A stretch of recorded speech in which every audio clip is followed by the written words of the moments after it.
Kun sagalee bilisummaa Oromootiin.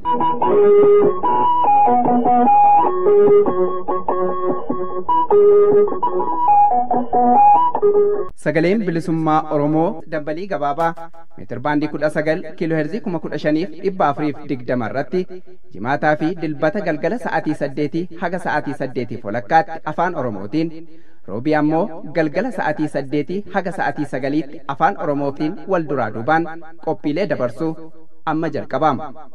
Kun sagalee bilisummaa Oromootiin.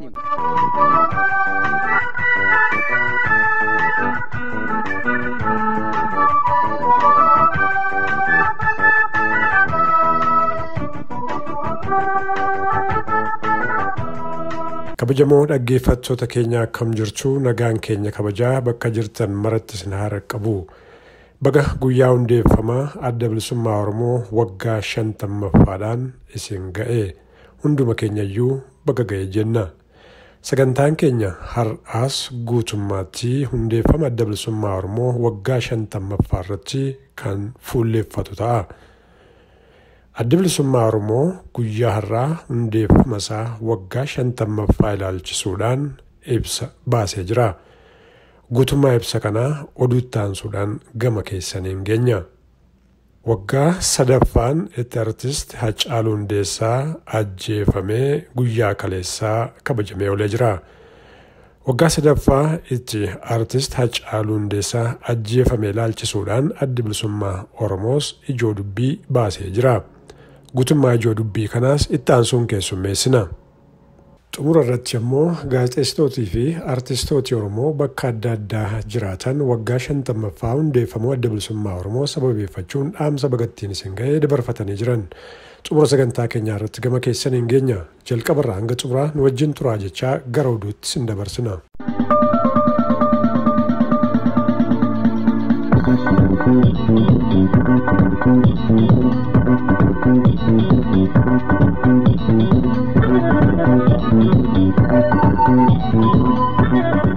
Kam jirtan dhaggeeffattoota fi daawwattoota keenya, oduu yeroo kanaa qabnu isin dhageechisa. Oduu yeroo kanaa kan isin dhageechisu an Shumburaa Odaati. Sirni badhaasa Haacaaluu Hundeessaa marsaa lammaffaa fi yaadannoo ajjeechaa isaa waggaa 3ffaan kaleessa waxabajjii 29 gaggeeffamee jira. Sirna baniinsa sagantaa kanaa irratti haasawa kan taasiste haati manaa aartistii Haacaaluu Hundeessaa fi walitti qabduu faawundeeshinii Haacaaluu Hundeessaa kan taate aadde Faantuu Damissee dhugaan ajjeechaa Haacaaluu akka bahu gaafatteetti. Haasawa taasisteen waggaa 3 guutuu dhugaa kees gumaa kees hin argine haqa kees dhabne jette. Sirna kanarrattis gosoonni badhaasaa garaagaraa aartistootaaf kennamee jira. Abaa'oo yaadannoo waggaa 3ffaa ajjeeffamuu aartistii jaalatamaa Haacaaluu Hundeessaa ilaalchisee ijoo dubbii kenne. Guyyaan kaleessaa waggaa 3ffaa aartistii jaalatamaa fi qabsaawaan sabaa Haacaaluu Hundeessaa dabaan itti ajjeeffameedhas jedhe. Aartistii Haacaaluu weellisaa qofa osoo hin taane qabsaawaa sabaa murataa jabaa kan waan itti amane gochuu fi raawwatu irraa of duuba hin deebine, falmaa mirga dhala namaa roorroo fi hacuuccaa uummata isaa irra ga'u sodaa tokko malee nama dirreetti ba'ee cunqursitoota mormeedhas jedhe Abaa'oon.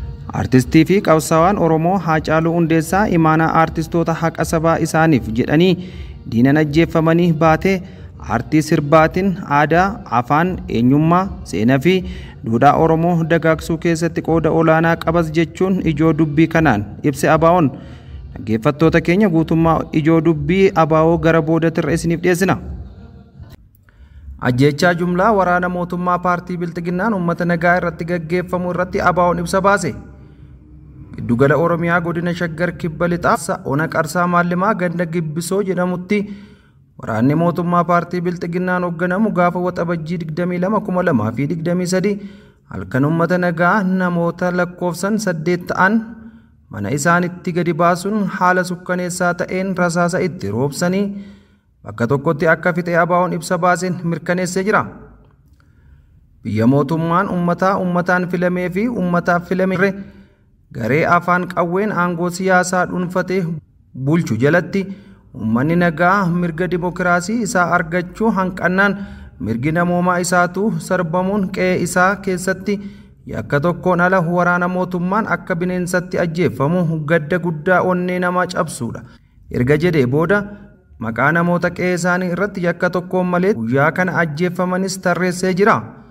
Isaanis Tagluu Makonnin, Tsaggaayee Makonnin, Fissa'aa Makonnin, Abbabaa Tasammaa, Kafanii Mul'ataa, Damissuu Takkuu, Abboonaa Dassee fi Habtaamuu Naggasaa kanneen jedhaman yoo ta'an godinaalee Oromiyaa garaagaraa keessattis ajjeechaan seeraan alaa lammiilee nagaa irratti raawwatamaa kan turee fi itti fufee jiru yoo ta'u, abaawoon kanneen lubbuun lammiilee nagaa balleessan hunda ija seeraa duratti akka dhiyaatan ammas cimsee gaafatee jira.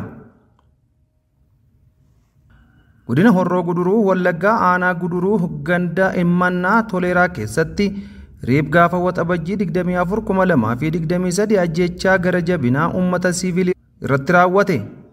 Maqaa namoota shiftoota riippitiin ajjeeffaman Gammee Maammoo barataa kutaa 8, Eeloo Tashoomaa barataa kutaa 8, Fayyoo Tashoomaa barataa kutaa 9, Nagaroo Jabeessaa barataa kutaa 8, Bashaanaa Qonnaan Bulaa, Warquu Taayyee Qote Bulaa, Firoomsaa Eebboo Qonnaan Bulaa fi Abbaa Maatiti.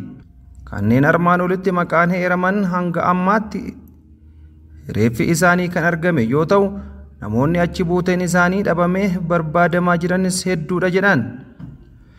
Waraanni shiftaa PP godina Wallagga Bahaa aanaa Harroo Limmuu ganda Taanoo seenuudhaan mana obbo Abarraa Dabaloo seenanii mana keessaa qarshii 22,000 erga saamanii booda Abarraa Dabaloo fi ilma isaa Nagaraa Abarraa qabanii namoota biroo 4 waliin magaalaa aanichaa magaalaa Haroo kaambii waraanaa keessatti hidhuudhaan reebicha hamaa irratti raawwachaa jiru. Nyaatas dhorkatanii beelan miidhaa jiru jedha maddeen. Namoonni qabamanii mooraa waraana PP kana keessatti dararamaa jiran Abarraa Dabaloo, Nagaraa Abarraa, Galataa Nagarii, Lammaa Olaanii, Waggaarii Amsaaluu, Baay'isaa Gammadaa naannoo Beenishaangul Gumuz godina Kaamaashii aanaa Yaazoo irraa lola humna addaa naannichaatiin qe'ee isaarraa buqqa'ee ganda Taanootti mana baaburaa midhaan daakutti qaxaramee hojjechaa akka tures odeessi achi arganne ni ifoomsa. Lixaa Harargee aanaa Odaa Bultum keessatti kaabinoonni murna bilxiginnaa maqaa qawwee bitanna jedhuun uummata irraa maallaqa saamaa jiraachuun beekame. Yeroo hedduu tooftaa ittiin uummata saaman baafachuun kaabinoonni murna bilxiginnaa waraana of dura qabuudhaan saamicha uummataa irratti raawwachaa jiran jabeessanii itti fufaa jiran jedhame. Iddoo kanammoo Lixaa Harargee aanaa Odaa Bultum naannoo Iftagaa ganda 32 jedhamu keessatti maqaa qawwee bitanna jedhuun uummata irratti dirqamaan qarshii 700 akka kaffalan itti murteessanii jiru jechuun maddeen aanichaa ifoomsaniiru. Akka maddeen kun jedhanittis namuu maallaqa jedhame kana yeroo jedhametti hin kaffalu taanan inni nama sirnichaan mormu waan ta'eef tarkaanfii jabaatu irratti fudhatama jechuun doorsisaa jirus jedhameera. Uummanni naannichaa yeroo ammaa kana rakkoo hamaa keessa akka jiran maddeen kun himuun maallaqa yerootti sababa adda addaan kaffalan kana nuffuun gumgummii jabaa uumanii jiru jechuun dabaluun addeessaniiru. Waraanni faashistii PP'n bulchiinsa magaalaa Buraayyuu keessatti uggura sochii kaa'uun tajaajila konkolaataa dhaabuun barame.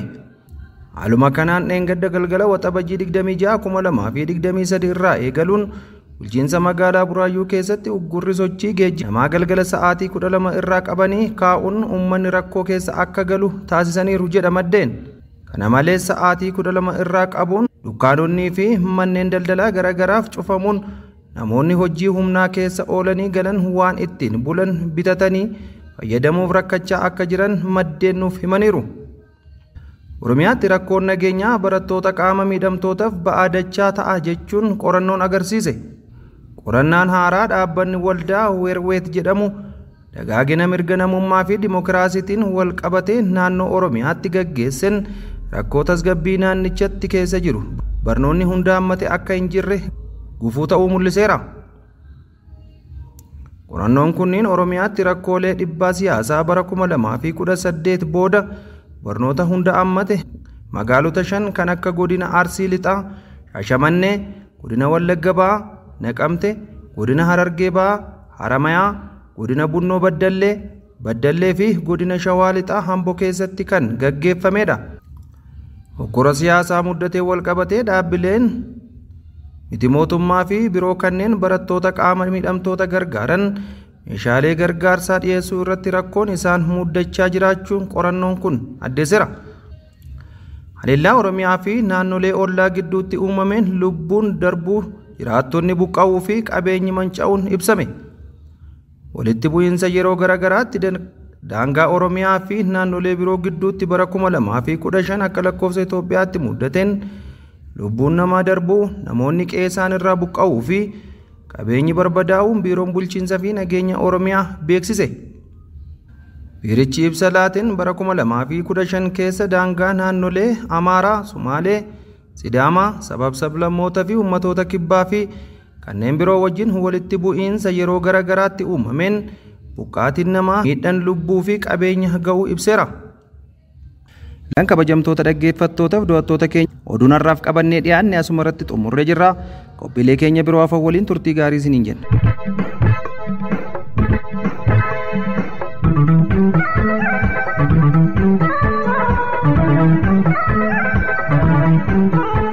Dhaggeeffattoota keenya kan nagaa jirtan kun sagalee bilisummaa Oromoo sagantaa afaan Oromootii qophiin keenya oduu isin dhageessisuun jalqabeetti fufa. Amma gara ibsa adda bilisummaa Oromoo waggaa 50ffaa itti hundeeffame ilaalchisuudhaan guyyaa irraa baaseetti isin dabarsina.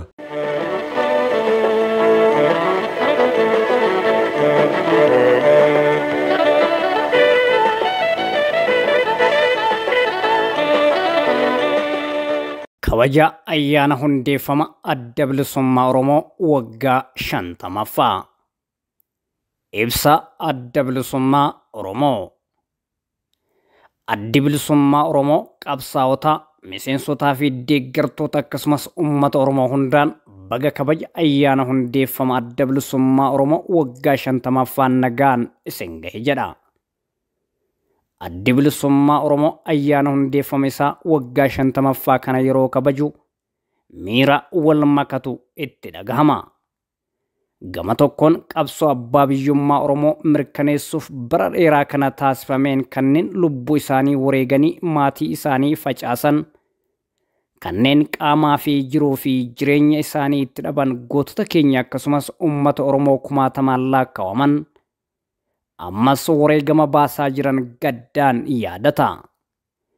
Gama biraatiin ammoo wareegama jaallan keenyaa fi uummata Oromootiin baafame kanaan Oromiyaa dhabama irraa deebisnee jiraachisuu fi akkasumas afaanii fi aadaa Oromoo badii irraa hambifnee as ga'uu keenya gammachuun ibsanna. Baga gammaddan jenna. Wareegama ulfaataa ilmaan Oromoo qabsoo kana keessatti baasan seenaa Oromoo keessatti cululuqee bara baraan dhaloota gara dhalootaatti cehee kabaja isaaf malu akka argatu guutummatti amanna. Uummanni Oromoo gootota isaa wareegama hangana hin jedhamne baasanii fi baasaa jiran mara kudhaammatee hanga mirga abbaa biyyummaa fi hiree murteeffannaa isaa harkatti galfatutti wareegama barbaachisu baasee dhugaa fi mirga isaa kana dhugoonfachuu qaba. Bu'aa bahiin karaa qabsoo baroota dheeraa keessa darbee laayyoo miti. Mirgoota keenya nu hafan dhuunfachuuf qabsoon nu eeggatanis akkasuma salphaa hin taane. Uummanni Oromoo yaadaa fi qalbiidhaan akkasumas qaamaa fi qabeenyaan kallacha qabsoo bilisummaa Oromoo adda bilisummaa Oromoo cinaa dhaabbachuun haqaa fi mirga isaa guutumatti argamsiisuuf tattaaffii barbaachisaa gochuu qaba. Wayita ayyaana kana kabajnu guutuu Oromiyaa keessaa bifa jedhamuun danda'amuun nageenyi boora'ee caasaan mootummaa caccabee uummanni tajaajila mootummaa irraa argatu haala argachuu hin dandeenye irra jira. Lolli Oromiyaa guutuu keessatti deemaa jiru uummata miliyoonaan lakkaa'amu qe'ee irraa buqqisee jira. Nagaan bahanii galuun hedduu yaaddessaadha. Sababa roobni yeroo roobuu dideef uummanni beelaaf saaxilamee ture xiqqaa miti. Qaala'insi jireenyaa baadiyyaa fi magaalaa biyyattii keessatti jireenya daraan hammeessee jira. Rakkooleen biyya keessa jiru yeroodhaa gara yerootti babal'ataa jira. Yoo falli yeroon barbaadame malee badiin dhalachuuf deemu kan hedduu nama yaaddessuudha. Addi bilisummaa Oromoo ABO'n hundeen rakkoolee kanneen gaaffii siyaasaa Oromootiif karaa nagaan deebii kennuu diduu irraa kan maddeedha jedhee amana. Uummanni keenya karaa danda'ame hundaan dhiibbaa gochuun gaaffiin uummataa deebii argatee nagaa fi tasgabbiin akka jiraatu gochuutu irraa eegama. Kana gochuu qofatu uummata Oromoo fi lammiilee Oromiyaatiif nagaa fi tasgabbii mirkaneessa jennee amanna. Addi bilisummaa Oromoo caasaan mootummaa Oromiyaa diigamaa jiru balaa dabalataa osoo hin fidin olaantummaan seeraa kabajamee nagaa fi tasgabbiin akka jiraatu yaaduun mootummaa ce'umsaa biyyoolessaa naannoo Oromiyaa ijaaraa jiraachuun beekamaadha. Kanneen kana ofitti fudhatanii bobba'anii jiranis yaada adda bilisummaa Oromoo fudhatanii waan deemaa jiraniif barbaachisaa fi fardi ta'uu itti amanna. Uummanni Oromoo haala gama kanaan jiru gadi fageenyaan hubachuun rakkoolee hin malleen akka caalaa hin gaaga'amne jecha mootummaa ce'umsaa biyyoolessaa naannoo Oromiyaa deeggaruu fi utubuu qaba.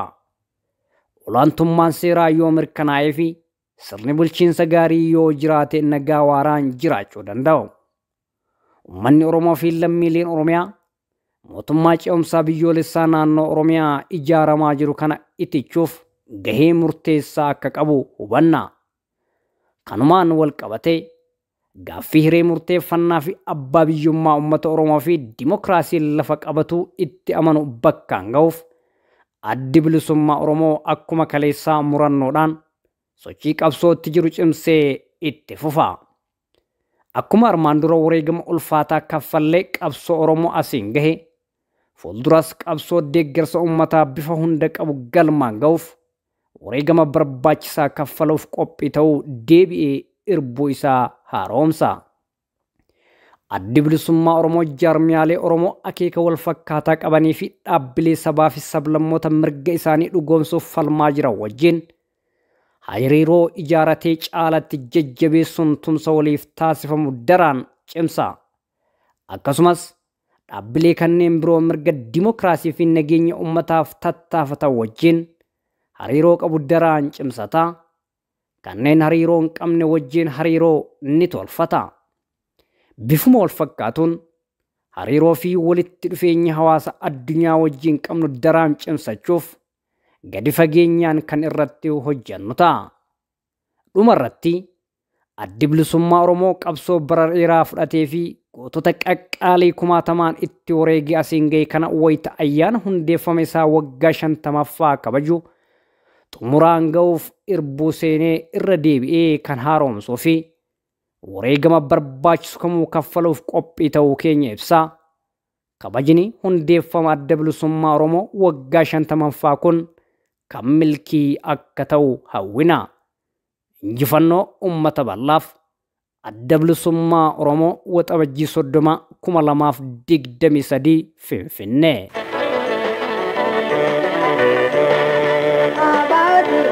Barode, loro volate, tohadode, dille zigarra ligadode.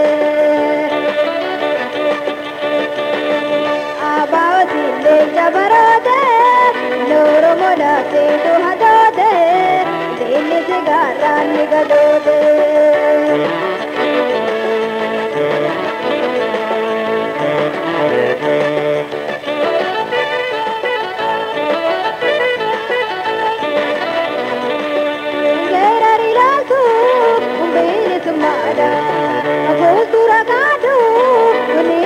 Lola, loli dina, loga gotu, wajjirra, tanto binisu. Gairari ratu, binisu mada, kultura kadu, buniti lola, loli dina, loga gotu, wajjirra, tanto binisu.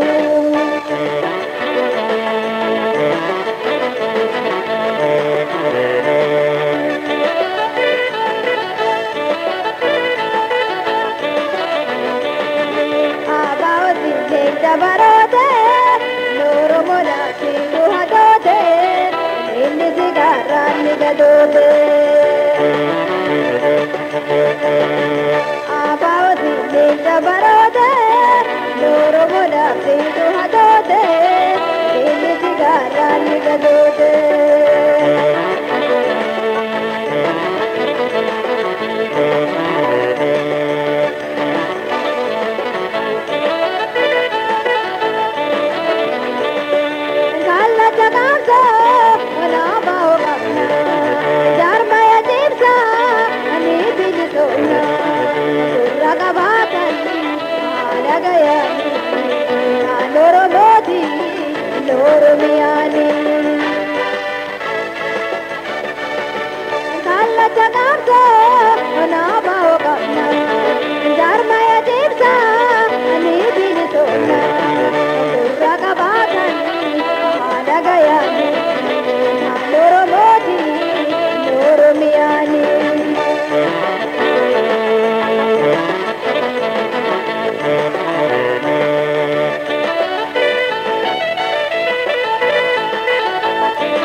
Hordoftoota keenya ammallee qophiin keenya akkuma itti fufetti jira.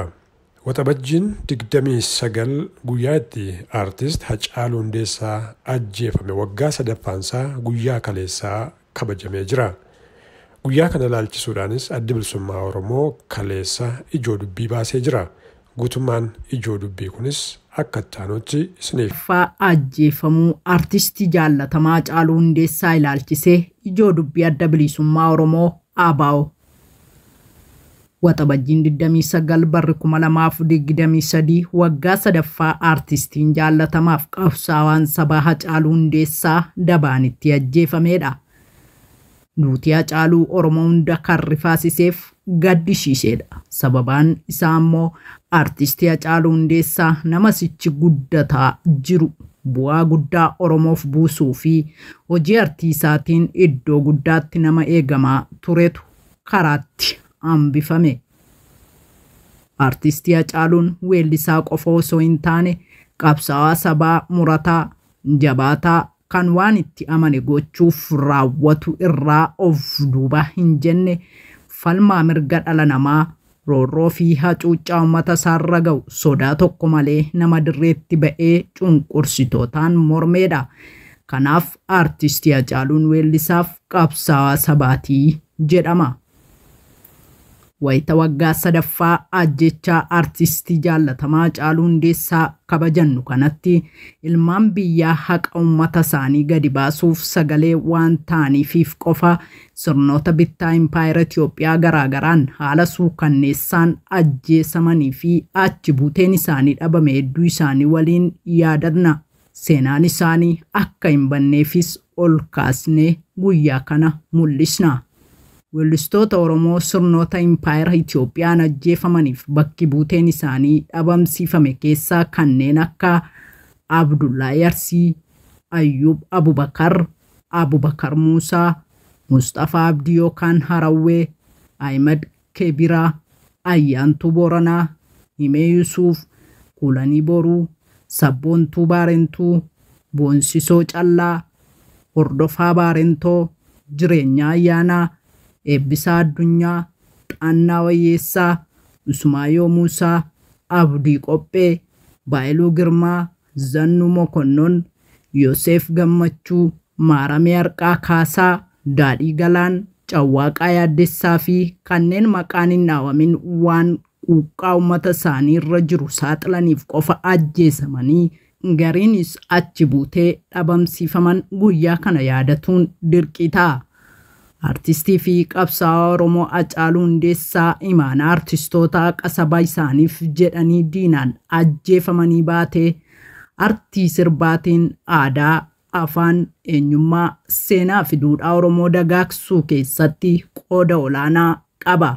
Artistii qabsaa'aa sabaa qabsoo bilisummaa Oromoo keessatti gahee guddaa ba'ataa ture kan ummatichi akka qaroo ija isaatti ilaalu bu'aa siyaasaa yeroof ajjeesuun ajjechaa isaatiin sababeeffatanii hooggantoota, qondaalota, miseensotaa fi deeggartoota dhaabilee siyaasaa Oromoo jumlaan ukkaamsuun hidhaatti guuruu fi garii immoo ajjeesanii dhabamsiisuun godaannisa seenaaf guyyaa kana ittiin yaadannu ta'uu addi bilisummaa Oromoo ammas irra deebiin hubachiisa.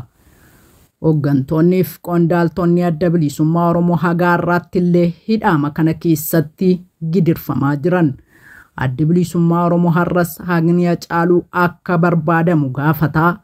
Uummannis guyyaa isaa kabajachuutti dabalatee haqni isaa kun akka awwaalamee hin hafne dhugaan isaa akka ifa ba'ee xumura argatuuf akka barbaaduu fi gaafatu hubachiisa. Qabsaawaan ni kufaa, qabsoon itti fufa. Injifannoo uummata bal'aaf adda bilisummaa Oromoo waxabajjii 29 bara 2023. Tokko lama jechuun sagantaa keenya kan xumuraarra geenye jirra. Artistootiif gaazexeessitooti Oromoo bakkoota adda addaatti argaman hundeeffamuu adda bilisummaa Oromoo waggaa 50ffaa ilaalchisuudhaan dhaamsa bagattiin isin ga'ee fi yaada qaban dabarfatuu itti fufaniiru. Har'as haaluma wal fakkaatuun dhaamsa bagattiin isin ga'ee dabarfatanii jiran kunooti. Maal jetti ijoolleen Oromoo? Abaa'oon gaachana keenya jetti ijoolleen Oromoo. Maal jetti ijoolleen Oromoo? Abaa'oon gaachana keenya jetti ijoolleen Oromoo. Artistii lafaa dhufaa Toomaas Iyyaasuu yookiin Toomaas Bashannanaan jedhama. Akkuma beekamu guyyaa irraa kana wanti dhufee fi hundeeffama adda bilisummaa Oromoo sababeeffachuun waggaa 50ffaa isaa sababeeffachuudhaan ilmaan Oromoo guutuu addunyaa irratti argamtaniin baga geessan baga gammaddan isiniin jechuun barbaada. Akkuma beekamu adda bilisummaa Oromoo waggaa 50ffaan kana qabsoo hedduu keessa darbee rakkoolee hedduu keessa darbeeti kan inni bakka kana ga'ee jechuudha. Qalliitti mini waggaa 50 jechuun waggaalee hedduu lakkoofsisee jira. Waggaa 10, 20, 30, 40, 50 jedheeti kan inni as ga'ee chaalenjii hedduu bu'aa bahii hedduu keessa darbeeti. Deeggartoonni adda bilisummaa Oromootii fi jaallattoonni adda bilisummaa Oromoo irra deddeebi'ee baga geessan baga gammaddan isiniin jechuun barbaada. Kana malees akkuma beekamu aggaa'otii qabsoo kana yookiinis immoo dhaaba kana dhaloota dhaalchisuudhaan asiin geessaniif bakka jirtanitti baga gammaddan baga geessan isiniin jechuun barbaada. Ana artisti Toomaas Bashannanaan ture. Yeroo dhiyoositti sirba bareedaa isaa qabadheen dhufaa jira. Asumaan carraa kanatti fayyadamuudhaan akka na eeddan isiniin jechuun barbaada. Baay'een isin jaalladha. Nagaatti naa tura.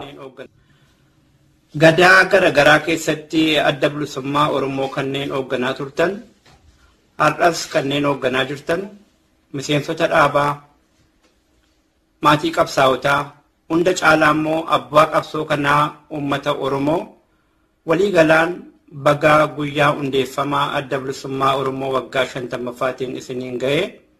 Addi bilisummaa Oromoo bu'uura isaarraa qabee waanjoo gabrummaa uummata Oromoo irraa buusuuf ummaticha qabsoo siyaasaa, qabsoo hidhannoo fi qabsoo dippiloomaasiitiin karaa adda addaa qabsaa'ee qabseessisee har'a umrii waggaa 50 lakkoofsiseera. Umrii waggaa 50 kana keessatti uummata Oromoo injifannoolee gurguddaa gonfachiisee jira.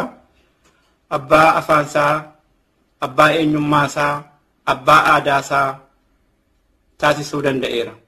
Haa ta'u malee kaayyoo inni qabatee ka'e harki caalaan Oromiyaa keessatti uummata Oromoo biratti hojiirra oolan malee wanneen galma hin gahin garuu har'as qabsoon itti fufee finiinaa jiru ni jira. Isa kana galmaan gahachuuf ummanni Oromoo akkuma kaleessaa gochaa jiru ture waan nu afe kana tokkummaatiin harka wal qabachuutiin rarraga bilisummaa ummanni Oromoo irra gahee jiru kana gonfachiisee kaayyoo abaawoon ganama qabatee ka'e kana xumuratti gochuun wanneen kaleessaa abbootii keenya irraa dhaalle dhaloonni har'aa qawataan labataan itti darbee as ga'e finiinsuun galmaan gahuun imaanaa maanguddoota keenyaa imaanaa jaallan keenyaa bakkaan gahachuun dirqama nurra jirudha. Wayitaa waggaa 50ffaa hundeeffama adda bilisummaa Oromoo kabajnu kana waadaa keenya irbuu keenya haaromsachaa waan jaallan irratti kufan galmaan gahuudhaaf yeroo itti of qopheessinudha. Qabsoon itti fufaa injifannoon uummata Oromoof irra deebi'ee Ashama akkam jirtu ani aartist Soorettiin Dassoon jedhama. Ilmaan Oromoo bahaa dhiyaa kaabaa kibbaa deeggartoonni fi miseensonni adda bilisummaa Oromoo baga hundeeffama waggaa 50ffaa adda bilisummaa Oromootiin isiniin gahe. Akkasuma warroonni kaleessaa dhaaba kanaaf jecha Oromummaa ofiitiif jecha lubbuu fi wareegan seenan isaan haa yaadatu. Warreen har'a dhaaba kana asoo hin dadhabin asoo hin ifatin guyyaa har'aatiin gahanis bilisummaa gaazexessaa Beenyaa Gammadaan jedhama. Waggaa 50ffaa hundeeffama adda bilisummaa Oromoo baga geessan. Qondaalonni miseensonni adda bilisummaa Oromoo ilmaan Oromootiif jecha aarsaa kafaltan seenaan barabaraan isin yaadatu. Warri dhaaba kanatti cichitanii imaanaa jaallan qaqqaalii qabsoo bilisummaa Oromoo irratti wareegaman qabdanii asiin geessan galata guddaa qabdu. Uummata Oromoo biratti barabaraan jaalalaaf kabajaa guddaan yaadatamtu. Ilmaan Oromoo miseensonni deeggartoonni adda bilisummaa Oromoo waggaa 50ffaa bu'uureffama adda bilisummaa Oromoo baga geessan galatoomaa. Ani weellisaa Abbaatu Gaastaan jedhama. Hundeeffama adda bilisummaa Oromoo waggaa 50 baga ittiin siin gahe jedha. Deeggartoonnii fi miseensonni adda bilisummaa Oromoo addunyaarra kan jirtan baga ittiin siin gahe. Egaa bara shindigaa sana qabsaa'onni qaqqaaliin achitti dhabaman achitti lubbuu isaanii aarsaa godhan amantiif miti kan baane Oromummaaf jechuudhaan bakka tokkotti lubbuu isaanii aarsaa kaffalan. Warreen biraa hafan immoo haga ammaatti cichoominaan qabsoo kana itachuun waggaa hamma kanaa turanii asiin gahanii jiru. Isaaniin illee baga ittiin siin gahe jechuun barbaada. Warri wareegamtan seenaan isin yaadatu warra jirtan immoo baga ittiin siin gahe. Oromoon marti kaabaa kibbaa bahaa Yoyyaa ashamaa harka fuunee akkam jirtu aartisti Sartee Wadaay Burqaan jedhama. Kabajaa ayyaana dhaaba adda bilisummaa Oromoo waggaa 50ffaa isaadhaa baga geessan baga geenyin isiniin jechuu barbaade. Akkasumas obboleewwan keenya jaallawwan keenya miseensonni qabsoo bilisummaa Oromoo kanneen ala jirtan kan keessa jirtan hundi keessaniyyuu irra deddeebuudhaan baga geessan baga geenyin isiniin jechuu barbaada. Egaa waggaa 50ffaa irraa faffacaanee biyya ormaa keessatti kabajachaa jirra. Gaafa waggaa 51ffaa isaadhaa handura Shaggar magaalaa Finfinnee handura Oromiyaa Shaggar magaalaa Finfinneetti akka kabajannu abdii qabnaa. Qabsaa'ota keenya irraas rabbirraas abdii qabnaa.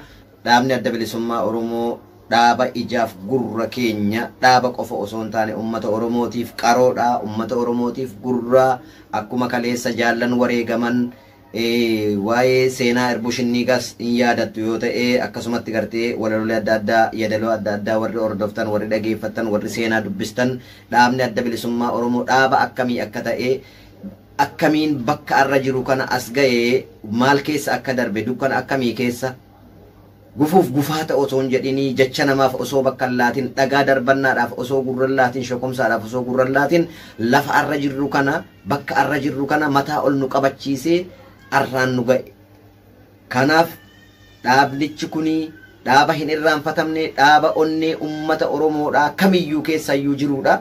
Akkasumas faajii hamma kana miidhagu kanas qabannee bara 51ffaadhaa Finfinnee keessatti handhuura Oromiyaadhaa magaalaa Shaggaritti akka kabajannu abdii guddaan qaba.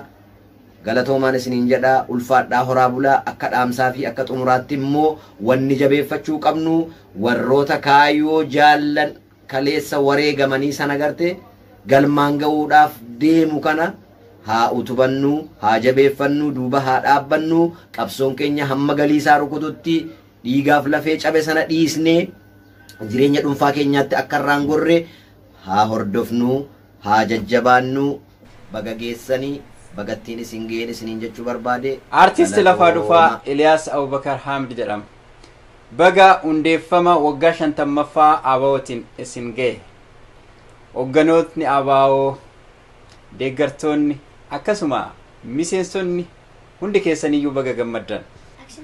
Addi Bilisummaa Oromoo waggoottan 50 darban kana keessatti qabsoo hadhaa hedduu qabu gochuudhaan nuyi har'aa kana qabsaa'ota hedduu akkasuma waan har'a addunyaa kana gubbatti argitan afaan Oromootiin dubbachuu mirgoota hedduu haa ta'u kan nu gonfachiise qabsoo adda bilisummaa Oromoo fi jaallan keenya qabsoo hadhaa godhuudhaan xurree dhiigan tararanii nuuf jecha wareegamanidha. Sababbii isaaniitiin har'a miila lamaan dhaabbanneeti ani Oromoodha jechuudhaan qoma dhaannee Oromummaa keenya lallabachaa jirra. Kanaaf adda bilisummaa Oromoo dhaaba keenya hundi keenyaayyuu adda bilisummaa Oromoo ilmaan Oromoo hundumtuu addattummoo sabboontonni Oromoo kan qabsoo bilisummaa Oromootiif jecha yookaan bilisummaa Oromootiif jecha gidiraa adda addaa keessa darbitan ammallee keessa jirtan kan wareegama adda addaa kaffaltan ammallee kaffalaa kan jirtan nutu bakka jirtanitti baga har'a geessan isiniin jedha. Akkuma hundi keenya beeknu hedduun keenya kan akka beeknu torban 7 arfan kun waggaa 50ffaa adda bilisummaa Oromootiyyuu ayyaaneffamaa jira. Kana hangi tokko diinni qabsoo bilisummaa Oromoo kan keessaas kan alaas waggaa 50 eessa ture amma kana hundaa maal baasee maal argamsiisee otuma argitu otuma kan tulluu fakkaatu kun fuula ishee dura ijaajjuu fakkeenyaaf kan akka Oromiyaan deebitee maqaa godhattee ugoomtee kaartaa biyyaaf kaartaa godinaaf kaartaa addunyaarra taa'utu argu. Aadichi akka hin jirre godhamuudhaaf halkanii guyyaa irratti hojjetamaa ture.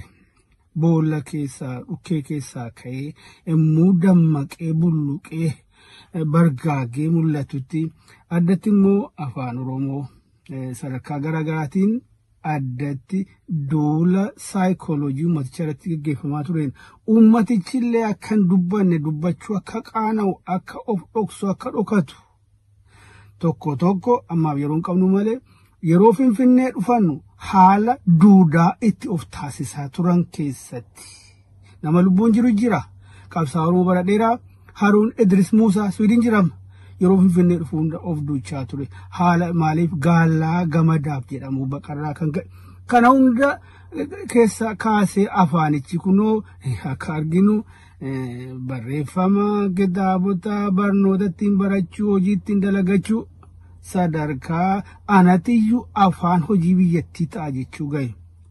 Kana kuni kan jalqabame waggaa 50 arraa dukkana keessatti diina gidduutti kan sanaan dura bifa fincilaatiin bakka daddaatti gaggeeffamaa ture bifa jaarmaa qabsiisanii waan argaa jirru kanaan dhugaanii addattummaa warra kan argaa jirru kun egaa qabsichi haala duubatti hin deebine irra ga'e finiinee diina rommisiisaa irriba dhorkaa halkan illee irriba dammaqsaa haala jirutti akkamtaan hubanne haala ichi irratti jira.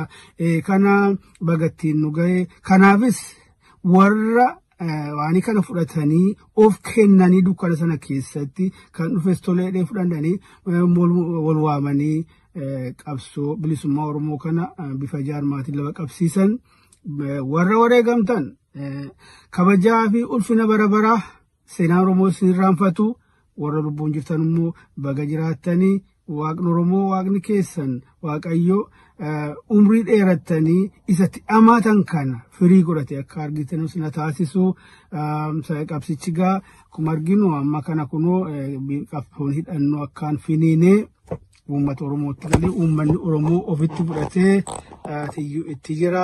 Kana tuyyuu haala diinni karaa garaagaraatiin nurratti kaatee ajjeesuu, fayyaa gubuu, qabeenyaa gubuu, gidirsuu akka uummatichi dallanii qabsichatti dudda galu gochuudhaaf hojjetaa jirtu kanatti Oromoonnis tokkoomee ijoollee isaa bosona jirtu bira warra bifa garaagaraatiinis qabsicha geggeessaa jiran bira dhiyaachuu tiyyuu nurraa eegamanatti fakkaata.